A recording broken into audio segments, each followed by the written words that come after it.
16 sunrise and sunsets a day. Sunrise in orbit. The first sunrise is not gentle. It bursts. Light explodes across the curve of the planet, spilling oceans of gold across the horizon. The crew gathers at the cupola, faces pressed against the thick glass, breath fogging, eyes wide. Each sunrise feels like the first fire at the edge of the world. It's like the earth is opening her eyes. And then, just as swiftly, darkness. No twilight, no hesitation. The sun dives behind the earth's shoulder, and the station plunges into night. Cities flicker awake below, clusters of light stitched into the black.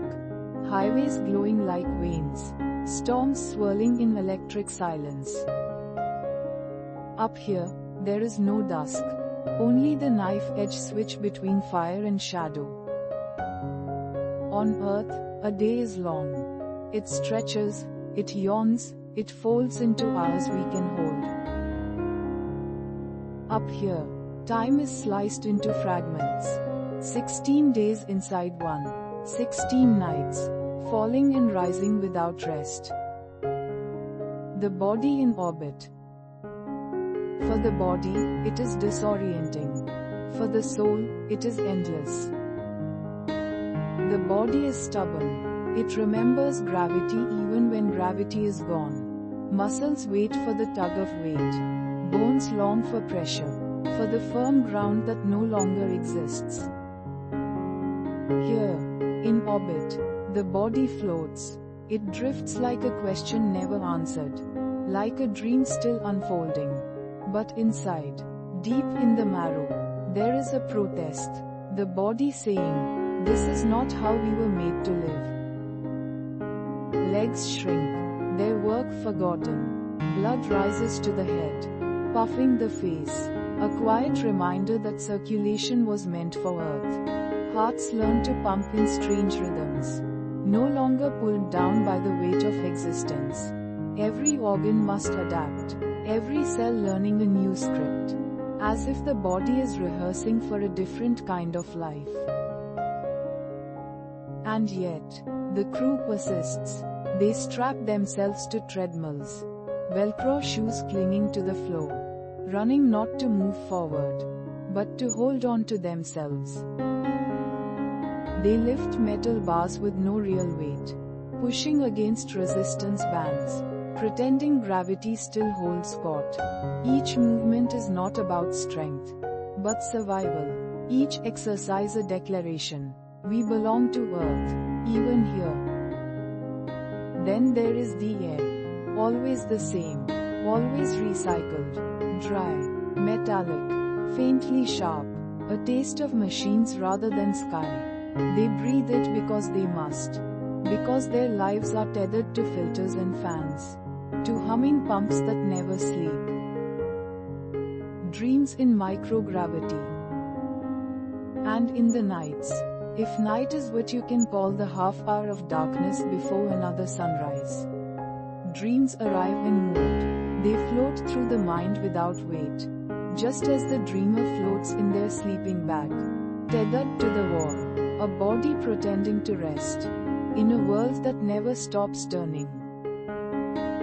The human body resists. But slowly, orbit teaches it a new rhythm. The body becomes lighter, leaner, stranger. A different kind of vessel for a different kind of life. Work and science. The days in orbit are not idle. Every moment is scheduled.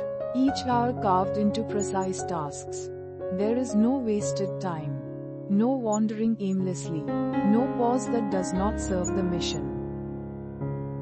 The crew are caretakers of science as much as of the station itself. They carry out experiments that could never live on Earth.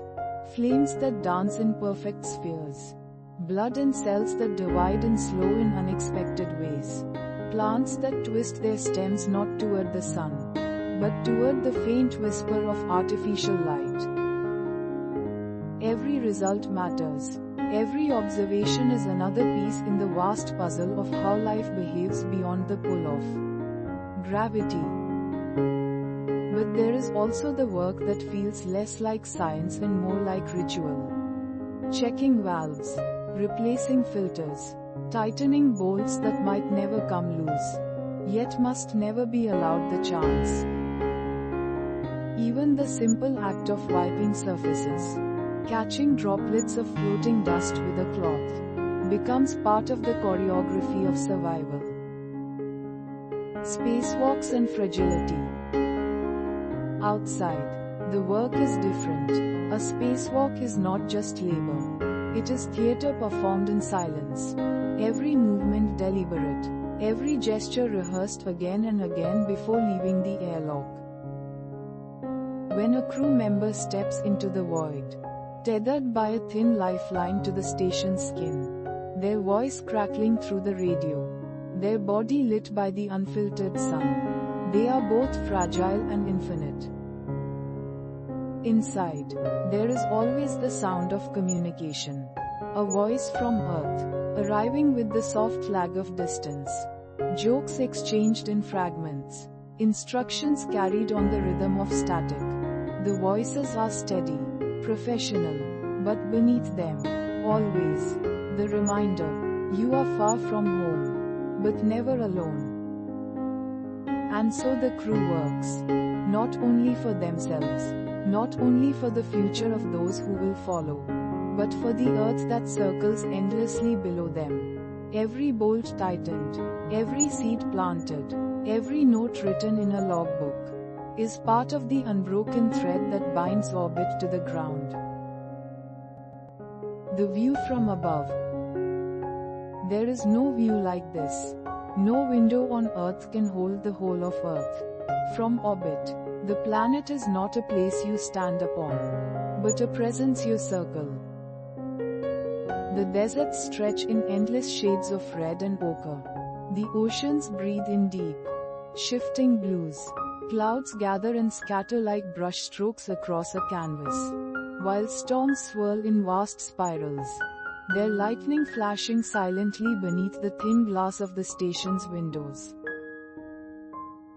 At night, the continents glitter, cities flare like constellations, highways glimmer as threads of light, faint, fragile, yet alive with human pulse. For the crew, looking down is not only wonder, it is memory. Each one sees a different earth. Memory and home. One sees the rivers of childhood, their winding silver paths stretching across the land. Another sees the coastline where a child still waits, counting days until a parent returns. Another sees mountains that once framed their every horizon, and feels the weight of distance settle quietly into their chest.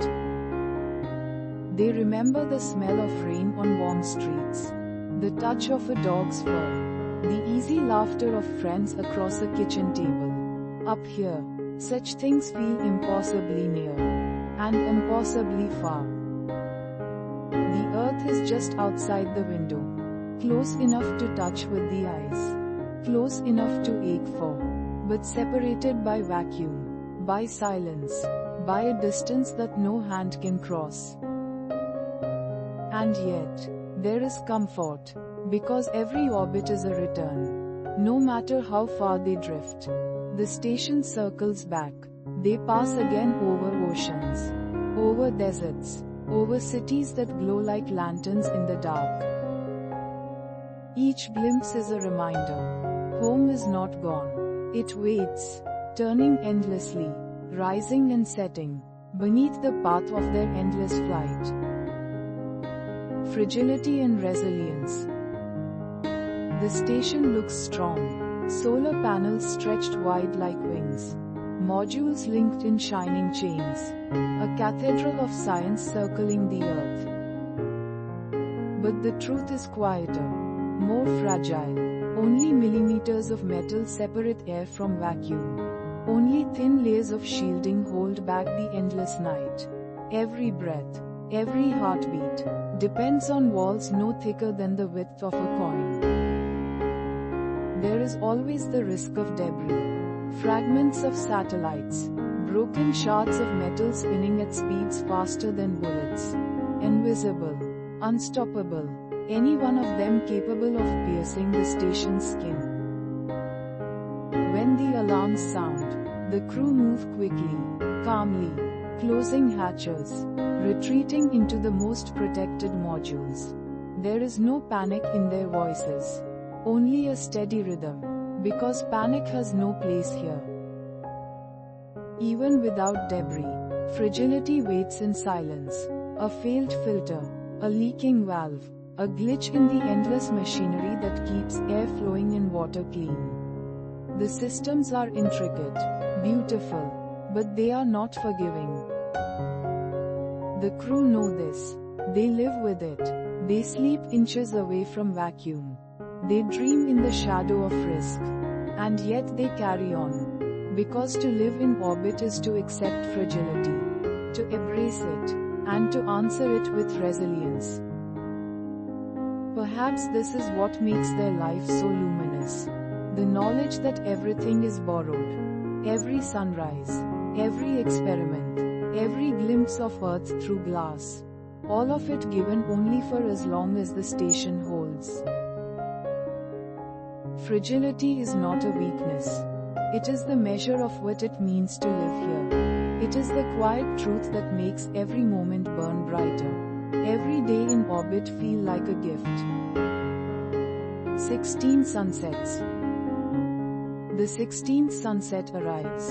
It comes as all the others do. Swift, sudden, without ceremony. The sun slides behind the earth, and the horizon blooms with fire.